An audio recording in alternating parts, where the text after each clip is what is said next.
글을 썼는데 세종대왕에 관한 글을 썼더라고요. 이 세종대왕에게 많은 신하들이 있었을 거 아닙니까? 근데 그 중에 그 신하 중에 한 사람이었던 성이 고씨고 이름이 약해라는 사람이 있었대요. 그러니까 그 이름이 뭐죠? 고약해씨라는 거예요. 고약해씨. 그런데 이 사람이 세종대왕에게 자꾸 시비를 걸었다고 합니다. 근데 틀린 말 갖고 하면은 세종대왕이 그냥 무시해버리고 엄벌을 채워버리면 될 텐데 자꾸 얘기를 하는 게 맞는 얘기만 골라서 하는 거 있죠.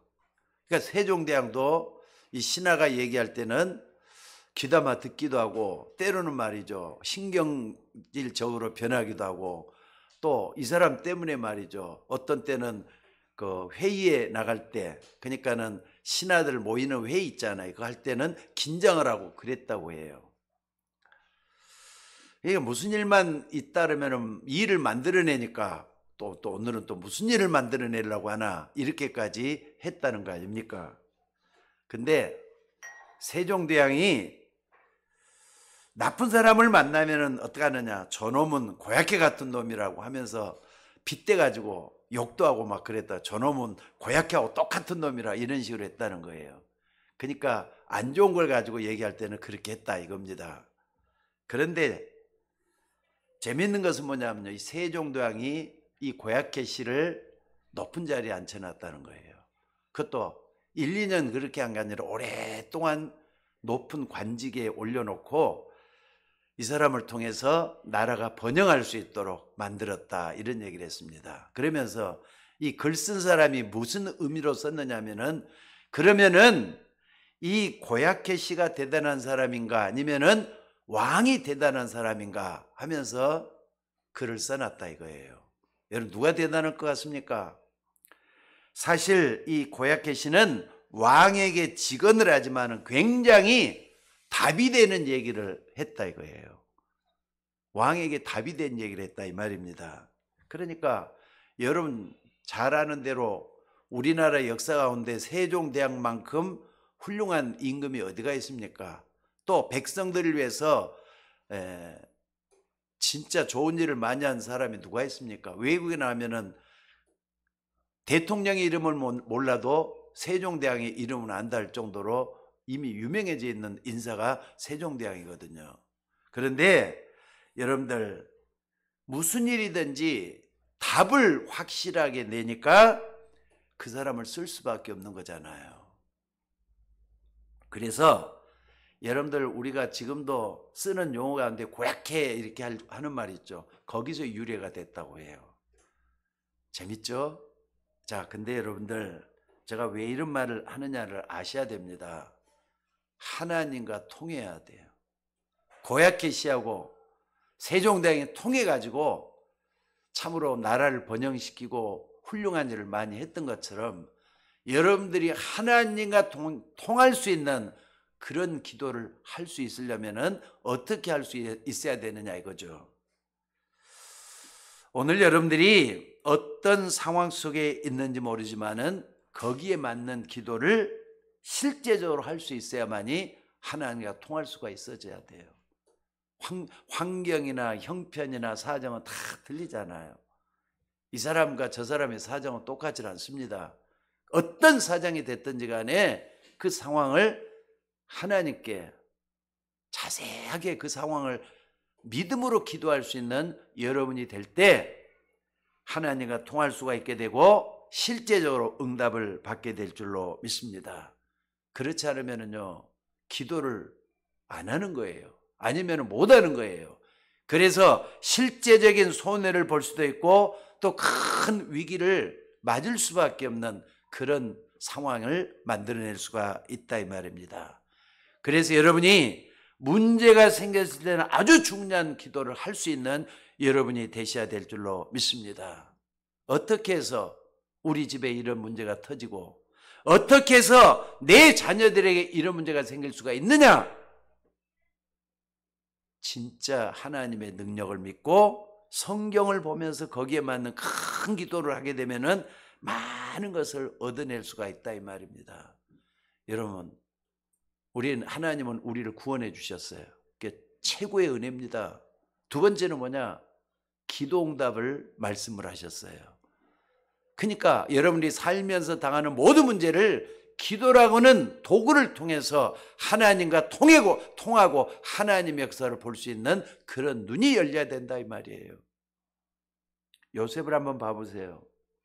요셉은 자기 의지와 상관없이 어느 날 보니까 노예가 되어버렸어요.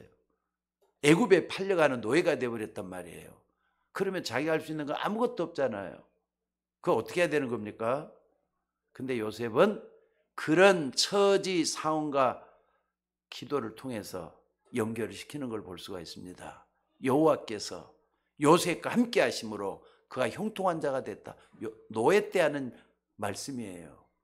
그러니까 여러분들 일하면서도 기도를 하고 기도하면서도 일을 하면서 늘상 하나님과 교제할 수 있는 축복을 요셉이 누리고 있었다는 사실입니다. 여러분, 요셉은 기도하는 그 힘과 행복 속에 노예 그 일들을 고되고 힘들지만은 그 어려움을 다 통과를 했어요. 이런 요셉에게 하나님은 하는 일마다 복을 얻도록 만들었다는 게 창세기 39장 2절에 있는 말씀입니다. 그래서 여러분 꼭 좀 기억하시기 바랍니다. 특별히 내게 질병이 찾아와 가지고 어려움을 당하는 우리 성도님들도 계시잖아요. 안 찾아오면 얼마나 좋겠어요. 근데 찾아오는 걸 어떡합니까? 질병도 찾아올 수가 있는 거죠. 그때 어떻게 하느냐? 그 질병을 놓고 하나님과 깊이 기도하셔야 돼요. 또 사업에 어려움이 있다. 내가 살고 죽는 게 문제가 아니잖아요. 그 사업에 문제가 있으면은 그 문제를 놓고 하나님께 진짜 기도하셔야 돼요. 내가 이럴 때는 하나님 앞에서 어떤 기도를 해야 될 것이냐? 이게 나와져야 된다 이 말입니다. 뭐 사업이다 아니면은 질병이다 이거 가지고만 예를 들었지만은 우리에겐 여러 가지 형편들이 내 속에 찾아와서 나를 힘들게 할 때가 있잖아요. 힘들게 할 때는 그 힘든 거 놓고 하나님, 내가 너무 힘들어요. 내가 너무 기도를 못 하겠어요. 그 자체도 기도잖아요. 하나님께 나를 내려놓고 기도하는 축복 속에 들어가셔야 된다 이 말입니다. 그래서 내가 왜 이런 경제 어려움이 오고 질병이 찾아들고 왜 이런 고통이 찾아들었는가, 이걸 실제적으로 내려놓고 기도할 수 있는 여러분이 되셔야 될 줄로 믿습니다. 그러니까 어려울 때는 거기에 맞는 기도를 하라 이 말이에요. 자, 오늘 본문을 쭉 한번 중심으로 배경을 한번 살펴볼 필요가 있습니다. 이스라엘 말이죠. 양사방에서 강대국으로 둘러싸여 있어요. 그럼 거기에 맞는 기도를 해야 되는데 이스라엘은 그 기도를 하질 않았던 것 같아요. 이스라엘이 양사방으로 둘려 있었는데 빨리 상황을 파악해가지고 진짜 내가 하나님 믿는 사람이지 하면서 하나님을 의지할 수 있고 하나님께 기도할 수 있는 그 축복소로 들어가야 되는데 그게 잘 안 됐다 이 말이에요. 그러니까 뭐 하느냐, 유대인들은요 특징이 뭔 줄 아시죠? 선민의식을 가지고 있어요. 선민의식은 자기밖에 모르는 의식입니다. 자기들만 하나님이 구원해 주셨고 이방인들은 다 망해야 된다 이렇게 생각하고 있는 게 선민의식이에요. 그 생각을 가지고 있는 게 이스라엘 백성이었다 이 말입니다. 그런데다가 당시 바벨론은 이스라엘을 굉장히 코너로 몰아붙여 가지고 어렵게 만들었습니다. 바벨론은 강대국이 그렇게 했다 이 말입니다. 그때 예레미야라는 선지자가 나타나 가지고 그런 얘기를 한 거예요. 자, 우리가 지금 깨닫지 못하면은 바벨론과의 전쟁에서 결국은 지고 말 것이고 우리의 젊은이들은 다 잡혀갈 것이다. 그렇게 하니까 깨닫지 못하는 이스라엘 사람들, 유대 백성들이 뭐라고 얘기를 안 하는 겁니까? 아니, 저 사람 누구야? 갑자기 나타나 가지고 그럼 저 사람 친 바벨론파가 아니냐? 하면서 예레미야를 갖다가 감옥에 가다 버린 거예요. 그게 오늘 배경입니다. 오늘 예레미야 33장의 배경이 그래서 지금 시대들에 갇혀 있는 게, 시대는 감옥을 얘기하는 겁니다. 그러니까 예레미야가 감옥에 갇혀 있는 이유는 친 바벨파로 몰려가지고 이렇게 감옥에서 이제 고생을 하게 됐다 이 말입니다. 근데 그때 하나님이 예레미야에게 나타나셔서 하신 말씀이 이겁니다. 뭐라 그랬습니까? 너는 내게 부르짖으라. 내가 내게 응답하겠고 내가 알지 못하는 크고 은밀한 것을 내게 보일 것이다. 이 일을 행하시는 여호와, 그것을 지어 성취하는 여호와, 그 여호와께서 이같이 인노를 하면서 이런 말씀을 했다 그랬어요. 그래서 여러분들이 꼭 좀 깨달아야 될 게 있습니다. 기도에 대한 것은요, 여러분이 어디에 있든지 간에 어떤 상황 속에 있든지 간에 거기에 맞는 기도를 해야 되는데 그 뒤에 것까지 살펴보면서 깨달아야 돼요. 오늘 본문이 그걸 참 잘 배경과 또 내용을 잘 보여주고 있다고 저는 생각을 합니다. 예를 들어 보겠습니다. 손양원 목사님 기억하시기 바랍니다. 손양원 목사님은 우리 여수 쪽에 있는 굉장히 유명한 목사님이에요. 그분이 사랑의 원자탄이라는 영화도 나오고 소설도 나오고 그랬어요. 근데 그 주인공이 손양원 목사님입니다. 근데 이 손양원 목사님이 여순 반란 사건 때 어떤 일이 있었느냐, 폭도들이 일어났다 그랬잖아요. 여순 반란 사건이 일어났다니까 반란의 폭도들이 손양원 목사님 두 아들을, 여러 사람들이 말이죠, 폭도들이니까 해가지고 몽둥이로 말이죠, 두 아들을 죽여버렸어요. 동인이하고 동선이라는 두 아들을 죽여버렸어요. 아들을 가진 목사님이잖아요. 그 두 아들을 몽둥이로 패 죽여버렸으니까 오죽하겠어요. 또 그 부모는 트라우마가 얼마나 있겠어요. 근데 나중에 이제 다시 또 이제 호전이 돼가 경찰이 다시 이렇게 반란 사건을 진압했을 때 이걸 잡으면서 뭐라 그랬느냐, 아니 손양호 목사님이 기도하는 목사거든요. 그러니까 어떻게 하느냐, 그 폭도들한테 가서 저 사람들의 죄를 탕감해달라, 용서해달라 이러면서 경찰들에 가서 빌고 그랬던 일이 일어났는데, 그 폭도 중에 한 사람이었던 안재선이라는 사람이 있어요. 안재선이라는 사람을 자기 아들로 삼아가지고 용서를 해주는 거예요. 그래서 사랑의 원자탄으로 굉장히 유명해졌던 목사님이 손양호 목사님입니다.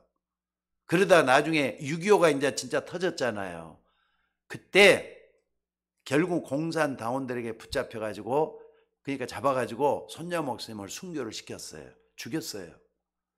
그래서 이분들이 죽고 난 다음에는요, 결국에 가서는 이런 손양호 목사님, 주기철 목사님 이런 분들 때문에 대한민국에는 순교의 피로 얼룩져 있는 한국이라 그래가지고 기독교가 어마어마하게 많이 붕하는 역사가 일어났었어요.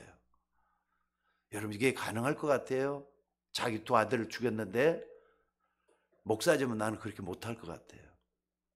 진짜 이분은 사랑에 감동이 돼가지고 이런 역사가 일어났는데, 이게 말이죠, 시대적인 역사를 바꿔놨다 이 말입니다.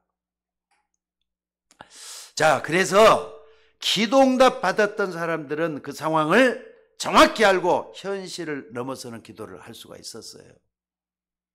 조금만 더 이 손양호 목사님에 대한 걸 얘기를 하면요, 작년에 제가 이제 여수를 갔을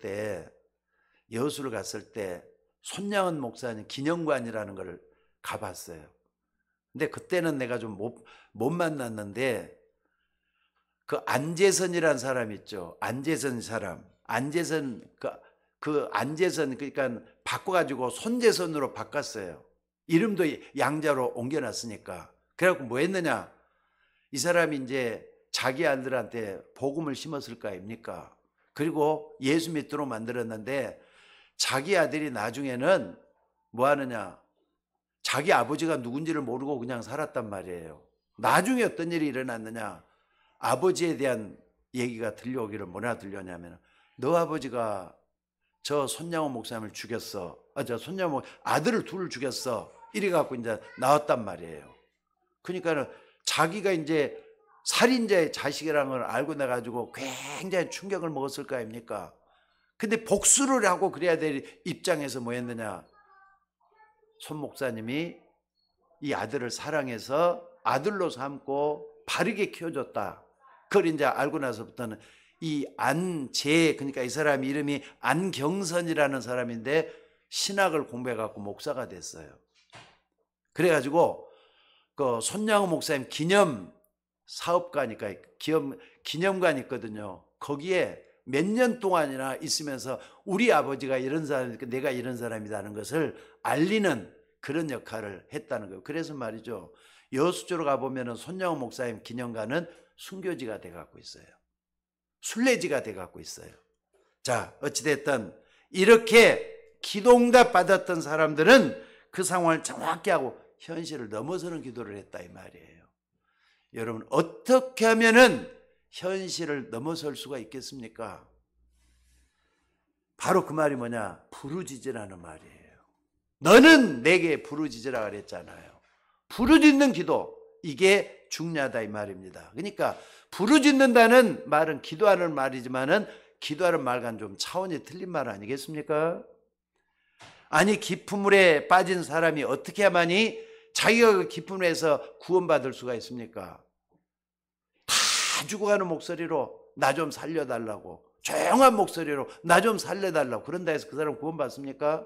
당장 죽어가는데 큰 소리로 말해 나 좀 살려달라고 하면서 뭐 벼락 같은 소리를 해야만이 그 소리를 듣고 사람들이 뛰어가지고 자기를 살려줄 거 아니겠습니까? 물론 커피숍이라든지 또는 식당 같은 데서는 큰 소리로 하면 안 되죠. 조그만 소리를 해가지고 해야만 되지만은 진짜 죽을 위험에 처해 있는 사람은 부르짖어 기도하는 거예요. 근데 부르짖는 의미가 말이죠, 큰 소리를 내야 된다는 그런 의미만 담겨져 있겠습니까? 그게 아니라 여러분들 진짜로 내 상황을 뛰어넘어서 하나님의 계획이 뭔가를 향해서 부르짖는 거. 하나님의 계획이 뭐냐 이거죠. 하나님의 뜻이 뭐냐 이거죠. 하나님 무엇 때문에 나를 이런 공경에 몰아넣습니까 하면서 기도하는 거예요. 요 기도가 반드시 여러분과 저에게도 있어져야 될 줄로 믿습니다. 그러니까 여러분, 내가 이해할 수 없는 그런 상황에 직면했을 때는 꼭 나를 넘어서는 하나님의 계획이 뭔가를 찾아가는 그런 기도가 꼭 있어져야 될 줄로 믿습니다. 그럼 세 가지가 보이게 돼요. 첫째는 뭐냐? 위기가 보여요. 아, 이건 위기지. 근데 위기와 함께 뭐가 보이느냐? 기도가 또 보이게 돼요. 기회가 보이게 돼요. 기회가. 위기도 보이고 기회도 보인다 이거죠. 하나님이 나에게 뭘 원하느냐? 하나님이 일하는 기회를 보게 된다 이 말이에요. 그래서 여러분들 다가오는 위기와 기회를 딱 보여주는데 예레미야가 그걸 본 거예요. 여러분들 예레미야서는 예언서거든요. 구약의 예언서라 그러잖아요. 그래서 1장부터 10장까지 뭐가 나오느냐? 한마디로 말하자면은 복음 없는 모든 삶은 우상 숭배와 똑같은 것이다, 이런 얘기를 하고 있어요. 우상 숭배를 직접 안 해도 복음 없는 신앙생활, 형식적인 신앙은 우상 숭배나 똑같다, 종교생활이나 똑같다, 이 얘기를 하고 있는 게 10장까지의 쭉 얘기예요. 여러분, 그래서 예수 믿는다면서 복음을 모른다는 것은 아무리 신앙생활을 열심히 해도 승리하기가 힘듭니다. 왜 내 생활이 예수 믿는데도 힘이 없느냐? 두 가지예요. 첫째는 구원의 확신이 없다든지, 또 하나는 뭡니까? 기도응답을 못 받는다든지, 그 둘 중에 하나예요. 기도응답을 계속 받을 수 있어야 되잖아요. 근데 그게 안 되니까 힘이 없는 거잖아요. 기도 안 하잖아요. 기도해도 응답 못 받는다. 하나님에게 들어있는 거 아닙니까? 여러분들, 왜 우리가 복음 자꾸 얘기하느냐를 아셔야 됩니다. 하나님은 복음을 주시겠다고 처음부터 약속을 했어요. 그게 창세기 3장 15절입니다. 그리고 이 땅에 문제를 해결하기 위해서 그리스도를 실제적으로 또 보내셨잖아요. 여러분, 예수님이 이 땅에 오신 사건이 어쩌다가 있는 사건입니까? 아니면 꼭 필요한 사건입니까? 질문을 다시 한번 해보겠습니다. 예수님이 이 땅에 오셔야 되는 게 꼭 필요한 사건이 아니면은 있어도 되고 없어도 되고 그런 사건이에요. 대답을 한번 해보세요. 대답을 크게 한번 해보시라고요. 그냥 예수님 안 믿어도 되고 믿어도 되고 그래요? 아니면 안 믿으면 안 되는 거예요. 대답을 한번 해보셔요. 예? 안 믿으면 안 되는 거예요. 그래서 복음이 중요한 거예요. 다른 이름으로서는 구원을 얻을 수 없나니 천하인간의 구원을 얻을 만한 다른 이름을 우리에게 주신 적이 없다 그랬어요. 그러니까 구원받기 위해서는 예수님이 반드시 필요한 거예요. 여러분에게도 예수님 필요하고 여러분 주변에 있는 사람에게도 예수님 필요하고 가장 어려움을 당하는 내 가정 식구들에게도 복음이 필요한 거예요. 복음은 다 믿어야 되는 거예요. 안 믿어서 문제가 자꾸 터지는 거예요. 그리고 가장 중요한 게 뭐냐? 그리스도 없이, 다시 말해서 복음 없이 우리 인간은 절대로 원죄 해결이 안 돼요. 무슨 얘기 이해가 됩니까? 원죄는 예수님만이 해결할 수가 있기 때문에 예수 믿어야 되는 거예요. 원죄라는 것은 한마디로 하나님 모르는 거예요. 하나님을 알지 못하는 죄에 빠져드는 게 원죄라 그래요. 그러니까 그동안 여러분들이 하나님을 몰랐잖아요. 몰랐기 때문에 이 땅이 어떻게 돼갖고 있는지, 앞으로 어떻게 될 것인지, 또 예수 왜 믿어야 되는 이유도 모르고 살았잖아요. 예레미야가 이것을 본 거란 말이에요. 그런데도 이스라엘 민족이 복음을 깨닫지 못하고 어려움 속에 계속 가니까 예레미야 14장에 보면 그때부터 뭐가 나오냐? 칼과 기근이 나와요. 칼이 나오고 기근이 나온다니까. 칼은 뭘 의미하는 겁니까? 적들이 쳐들어온다는 거예요. 적은 누구냐? 바벨론이 옆에 있거든. 바벨론이 쳐들어와서 이 나라를 삼킬 것이다. 침략을 당할 것이라는 얘기를 해요. 기근이 온다는 건 뭘 얘기하는 겁니까? 재앙이 닥친다는 걸 얘기해요. 칼과 기근은 우리 주변에도 있을 수가 있는 거잖아요. 그래서 17장에 굉장한 위기로 다가왔다 그랬어요. 그 18장, 19장 기록에 보면은 하나님이 토기장이 얘기를 해요. 토기장이 얘기를 하면서 우리 그릇이 깨진 그릇이 되었다 이렇게 얘기를 해요. 깨진 그릇, 망한다 이 말이에요. 망했다 이 말이에요. 그러면서 예레미야 25장이 예언하는 게 있습니다. 70년간 바벨론에가 포로되어 갈 것이라고 하나님이 그렇게 말씀했는데 예레미야가 이것을 이스라엘 백성들에게 전해줬다 이 말이에요. 그랬더니 예레미야를 당장에 감옥에 가뒀다 이 말이거든요. 오늘 지금 예레미야 전체를 얘기한 거예요. 여러분들이 정말로 기도하면 하나님께서는 정확하게 하나님의 말씀으로 여러분에게 여러분의 미래도 알려주실 겁니다. 그러니까 성경을 자꾸 보라고 하면 성경 말씀이 여러분하고 상관없는 게 아니라 말씀이 나오고 정말로 깊은 관계가 있어서 말씀을 통해서 하나님의 뜻을 깨닫게 되기 때문에 또 미래를 살펴볼 수가 있기 때문에 중요한 거예요. 그래서 여러분 걱정하지 말고 좀 진짜 말씀 붙잡고 기도 좀 할 수 있기를 주의 이름으로 축원합니다. 너는 내게 부르짖으라 그랬어요. 이 말씀은 온 마음을 다해서 진짜 기도하라는 말이거든요. 문제가 있는데 어려움이 있는데 답을 내야 될 거 아닙니까? 아까 세종대왕과 고약해 씨가 답이 통했던 것처럼 우리들도 하나님과 답이 통해야 되잖아요.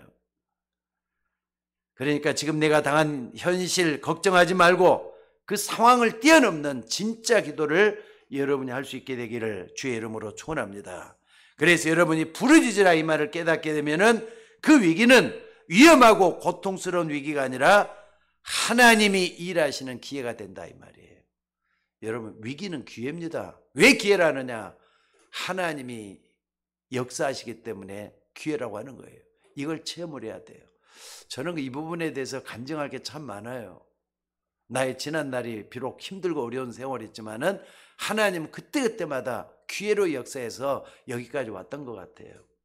여러분들도 위기를 준 것은 하나님의 기회가 찾아왔다는 걸 잊지 마시라 이 말이에요. 그리고 두 번째는 여러분이 정말 이 기도를 정말 하게 되면은 미래만 보일 뿐 아니라 왜 그러는지 해결책도 나오고 이유도 나온다 이 말이에요. 그러니까 여러분들 우리에게 위기가 오면은 위기가 와도 해결책이 있으면은 걱정이 안 되잖아요. 아, 이렇게 하면 되겠구나 하는 거 있기 때문에 자부심이 생기고 뭔가 의지할 뭡니까? 부분이 생기잖아요. 여러분이 아무리 복잡한 일이 생겨도 해결책이 나와 있으면 걱정이 안 됩니다. 그래서 그 특징이 뭐냐? 미래 것이 미리 보이는 거예요. 그렇잖아요. 미래 것이 미리 보이잖아요. 오늘 우리가 잘 아는 예레미야 33장을 읽었습니다. 33장 1절이 이렇게 기록되어 있어요. 여호와의 말씀이 두 번째 예레미야에게 임하니라 그랬어요. 제일 먼저 여러분에게 해결되려면 뭐가 하나님의 말씀이 임해져요. 이 말씀은 살아있는 말씀이에요. 이 말씀은 성취되는 말씀이에요. 이 말씀은 영원한 말씀이에요. 이 말씀이 여러분에게 다가온다 이 말이거든요.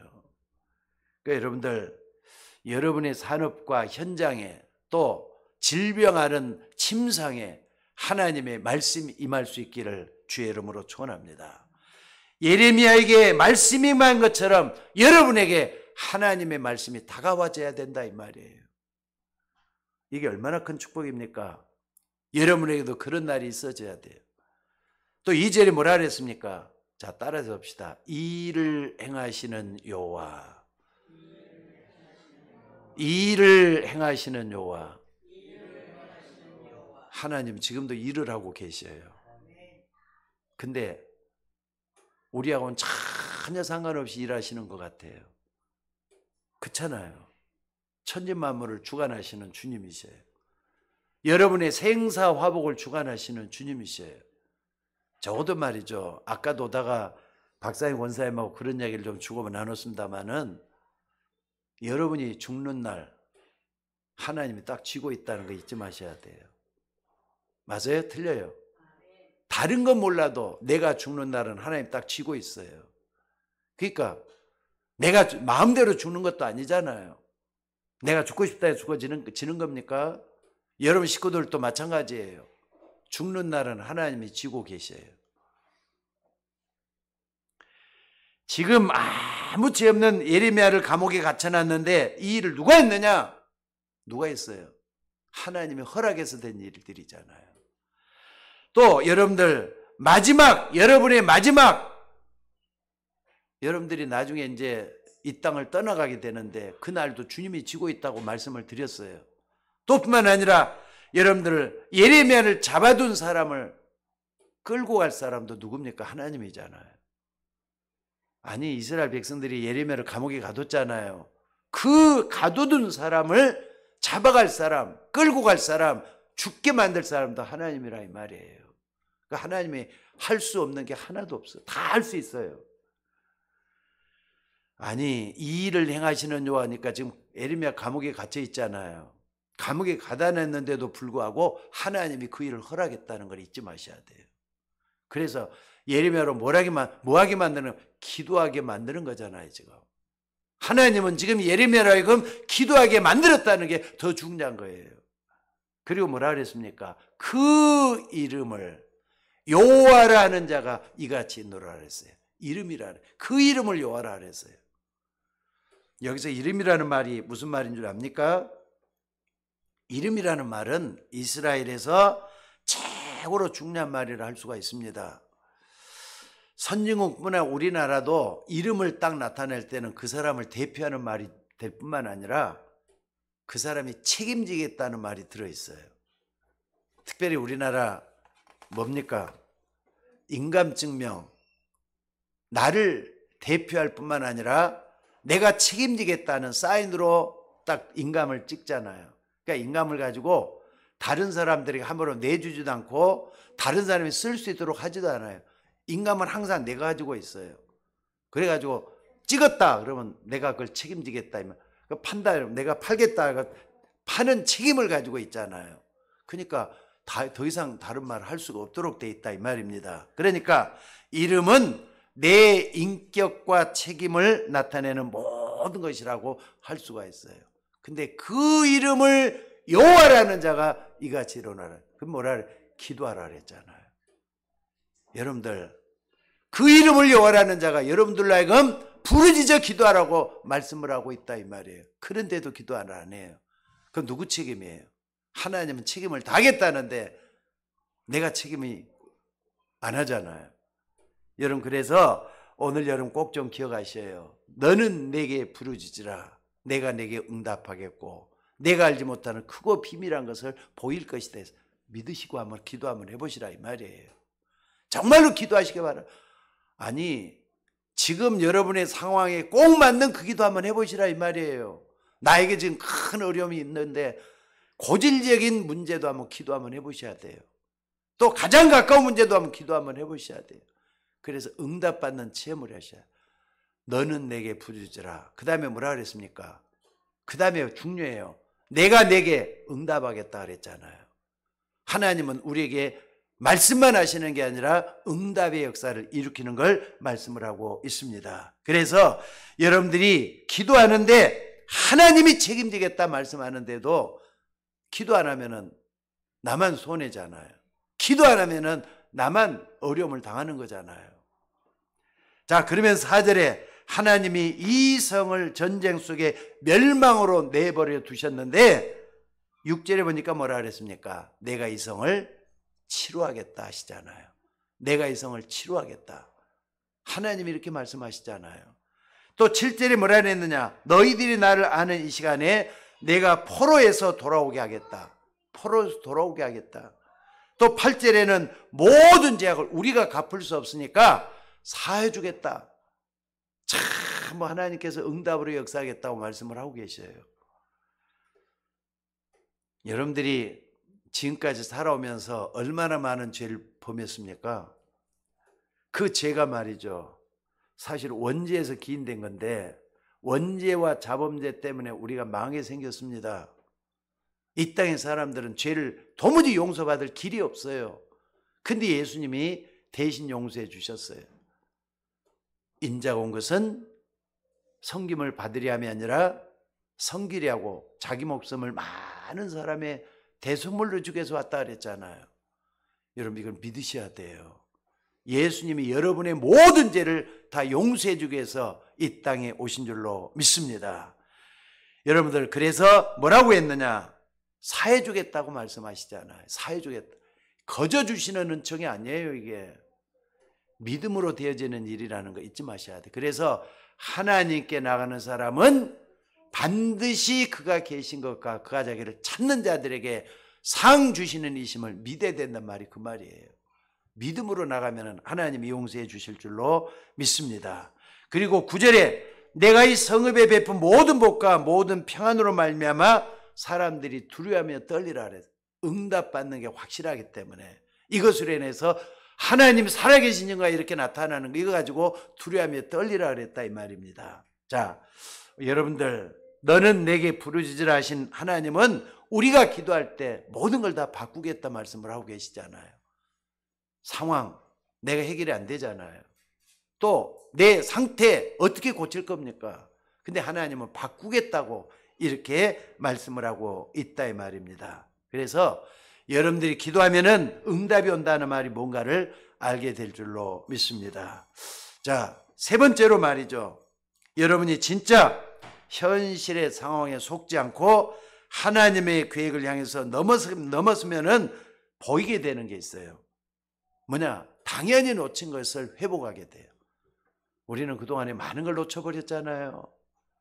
하나님을 엉터리로 믿어갖고 놓쳐버리고, 하나님을 안 믿어가지고 놓쳐버리고, 하나님을 몰라서 놓쳐버리고, 놓친 게 너무나도 많다 이 말입니다. 그 뒤에 뭐가 나왔느냐? 14절에 보니까 이스라엘과 유대집에 대해서 내가 일러준 말로 성취할 날이 이리라고 했습니다. 그러면서 계속 읽어보면 중요한 말이 계속 나와요. 특별히 15절을 여러분들이 주목해서 한번 봐보시기 바랍니다. 여기 쭉 보면 15절에 뭐라 그랬습니까? 그날 그때 내가 다윗에게서 한 공의로운 가지가 나게 하리니 그가 이 땅에 정의와 공의를 실행할 것이라. 누구에 대한 예언입니까? 700년 후에 예수님이 오시게 되는데 예수님이 그날을 놓고 말씀을 하고 계시는 거예요. 메시아가 오신다라고 하는 메시지가 들어있어요. 여러분들, 구약 시대에도 오실 메시아를 먹고 구원받았잖아요. 근데 그분이 다 오셨어요. 우리는 이제 믿기만 하면 되도록 돼갖고 있어요. 근데도 안 믿어요. 여러분, 그러니까 얼마나 험악한 줄 아셔요? 얼마 전에도, 지난주에도 베트남 얘기를 했지만은요, 베트남에도 예수 믿는 사람들은 1%도 안 돼요. 일본 1%도 안 돼요. 우리나라 10%도 안 돼요. 진짜 믿는 사람 그중에 또 몇 프로겠어요? 여러분, 예수 믿으려면 생명 걸고 믿어야 되는 말이 왜 그런 줄 아세요? 이걸 아는 사람은 실감이 나죠.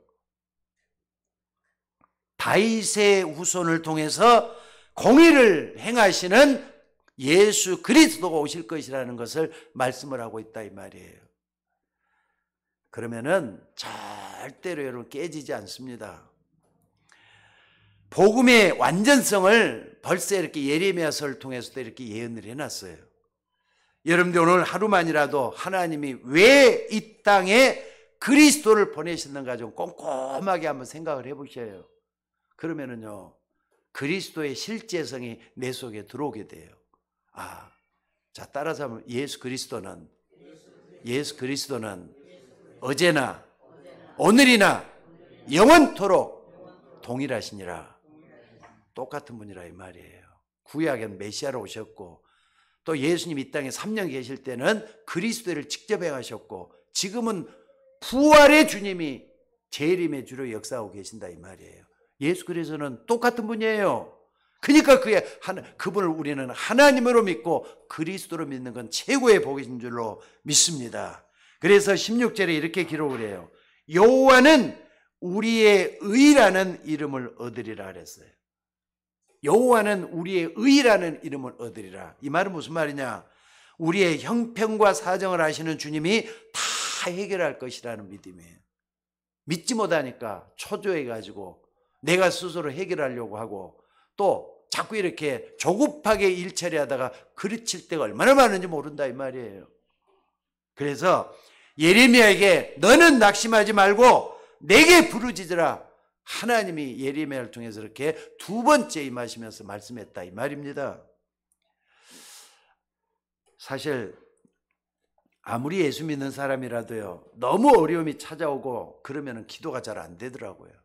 저도 그럴 때가 있었어요. 젊었을 때는 진짜 그랬습니다. 아무리 기도해도 응답이 안 될 때가, 그럴 때가 있었습니다. 사실 그때만 해 젊었을 때니까 기도가 뭔지를 모르겠더라고요. 아무리 성경에서 기도하라, 목사님이 기도하라는데도 기도를 못했어요. 그러니까 오랫동안 기도하는 건 힘들었어요. 진짜 힘들었어요. 기도한다고 뭐 또 뾰족한 대책이 나오는 것도 아니고 어떻게 될지도 모르겠고. 근데 여러분, 사람이 너무 힘들어지면은요, 어려워지면은 책 같은 것도 익혀져, 성경도 안 익혀주고요. 또 어떻게 해야 될지도 모르는 그런 경우가 왔어요. 근데 그러다가 어느 날 33국의 3번을 가지고 기도 한번 해보라고 목사님이 그런 얘기를 한번 하더라고요. 33국의 3번이래. 예레미야 33장 3절이었어요. 그걸 갖고 붙잡고 기도하라는데 너는 내게 부르짖으라 이 말씀이었어요. 그때부터 조금씩 한번, 처음에는 기도가 안 되기 시작하더니 부르짖으라니까, 그럼 잔잔하게 기도하는 게 아니라 정말로 마음과 생각을 다 부르짖어 기도하는 게 정말 있어야 되겠구나 해가지고 기도해 봤어요. 그랬더니 뭐가 달라지느냐, 생각이 틀려지더라고요. 하나님과 더 가까이 가는 느낌을 갖게 됐어요. 그러면서 말이죠, 조금씩 상황이 변화되는 걸 보게 됐어요. 그러면서 말이죠, 하나님께 가까이 나오게 됐는데, 오늘 여러분들, 하나님은 여러분의 안고 일어섬을 아십니다. 멀리서도 여러분의 생각을 통촉하시는 하나님이십니다. 그 하나님께 간절히 기도할 수 있는 여러분이 될 수 있기를 주의 이름으로 축원합니다. 그러니까 예레미야 33장 3절을 자세히 한번 봐보세요. 어려움을 당하니까 사람이 이렇게 되더라 이 말입니다. 너는 내게 부르짖으라. 내가 내게 응답하겠고 내가 알지 못하는 크고 비밀한 것을 보일 것이다. 하나님 말씀하시잖아요. 여러분이 어지간한 어려움을 당해야 핑계도 되고 그러지, 어려움을 당하면은 결국은요, 내 한계를 벗어나게 돼요. 하나님만이건 할 수 있지. 하나님 할 수 있지. 저 그런 경우를 참 많이 당했습니다. 하나님만 근데 진짜 하나님이 하시는 걸 옆으로 보니까 신기하더라고요. 여러분 보셔야 돼요. 기도응답 어떻게 할 수 있느냐? 직접 받아갖고 아니라 하나님이 살아서 역사하는 걸 체험하는 그때부터 모든 게 다 달라지게 돼 있어요. 여러분들 다시 한번 말씀드립니다. 따라서 한번 해봅시다. 하나님 살아계십니다. 하나님 내 기도에 응답하십니다. 인정하셔요. 먼저 입술로 먼저 마음으로 믿어 의에 이르고 입으로 시인해서 구원해야 된다 그랬어요. 진짜 인정하는 거기서부터 시작을 해야 돼요. 믿음이 뭐냐? 신랄 같아요. 신랄 같아요. 근데 그 믿음, 그 신랄 같은 믿음 하나가 여러분의 미래를 좌우한다는 거 잊지 마셔야 돼요. 그러니까 여러분들 제일로 속지 말아야 되냐? 여러분 자신이라니까. 여러분 자신에게 수시로 찾아오는 게 불신앙이잖아요. 이래갖고 뭐 되겠어? 기도도 안 되고 또 예배 드려갖고 뭐 하겠어? 이것도 아니고 저것도 아니고 참 이럴 반 차라리 안 믿는 게 더 낫잖아? 이런 마음이 거기에 발달돼 버리잖아요. 근데 여러분이 하나님 앞에 겸손하게 고개를 숙이고 머리를 숙이고 하나님께 여러분들이 정말로 기도하셔야 돼요. 그럴 때 다니엘이 그랬던 것처럼 무릎을 꿇는 그 순간부터 하나님은 응답을 하셨다는 말씀이 이해가 될 거예요. 여러분 정말로 하나님 살아계십니다. 믿고 안 믿고 상관없이 하나님 살아계셔요. 그렇기 때문에 너는 내게 부르짖으라 내가 내게 응답하겠고 내가 알지 못하는 크고 비밀한 걸 보일 것이다. 이 말씀을 끝까지 믿고 끝까지 한번 기도하는 여러분들이 되시기를 바랍니다. 어느 날 저는 이걸 딱 붙잡았더니 깨달음만 오는 게 아니라 힘도 오더라고요. 그리고 방향도 정해지더라고요. 그래 내가 끝까지 가야 될 건 이거였어. 아니 우리 집안이 다 하나님 안 믿는 집안이라 그랬잖아요. 근데 여기까지 오면서 응답을 하나도 못 받고 여기까지 왔겠어요? 아닙니다. 알게 모르게 응답 하나님 많이 주셨어요. 다른 사람은 응답이 아니랄지 모르잖아요. 내가 볼 때는 하나님 응답이었다는 게 다 드러나는 걸 어떻게 하느냐 말이에요. 오늘 그 응답을 여러분들이 체험할 수 있기를 주의 이름으로 축원합니다. 오늘 또 여러분이 요셉이 노예로 팔려갔다 그러니까 많이 들었던 말이잖아요. 근데 그걸 실제로 한번 체감을 해보셔야 돼요. 내가 노예가 돼갖고 팔려간다고 생각을 한번 해봐요. 그러면은 요셉의 입장으로 서가지고 생각이 될 수밖에 없는 거잖아요. 안 그렇습니까? 아니 내가 요셉처럼 끌려간다. 그 끌려갔나 보다 이렇게 생각하지 나하고 상관없이 느껴질 수가 있어요. 아니에요. 다윗이 말이죠. 장인 사울한테 인생의 반 이상을 쫓겨다녔다 그랬잖아요. 근데 그게 다윗 인생이 아니라 여러분 인생이라 생각을 한번 해보시라고요. 그러면 환난이나 궁핍이나 핍박이나 이런 것들이 체험이 될 거 아닙니까? 지금도 아마 그런 상황 속에 있는 분들도 있어요. 질병의 고통 속에서 그것도 기도해야 될 거 아닙니까? 기도해야 될 거 아닙니까? 질병, 가난, 환난 이런 거 갖다 직접 놓고 기도해야 될 거 아닙니까? 주님은 약속했어요. 구하라. 주실 것이라 그랬어요. 찾으라. 찾게 될 것이라 그랬어요. 문을 두드리는 자에게 열릴 것이라 그랬어요.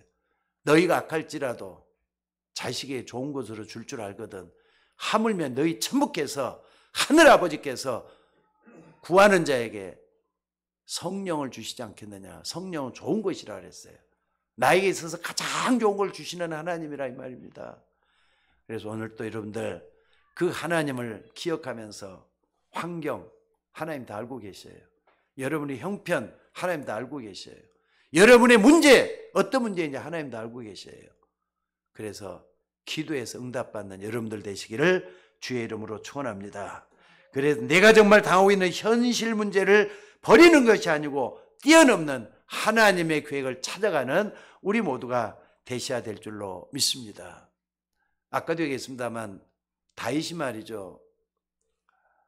저는 성경에서 그래도 가장 좋아하는 성경이 어디냐면 시편 23편인 것 같아요.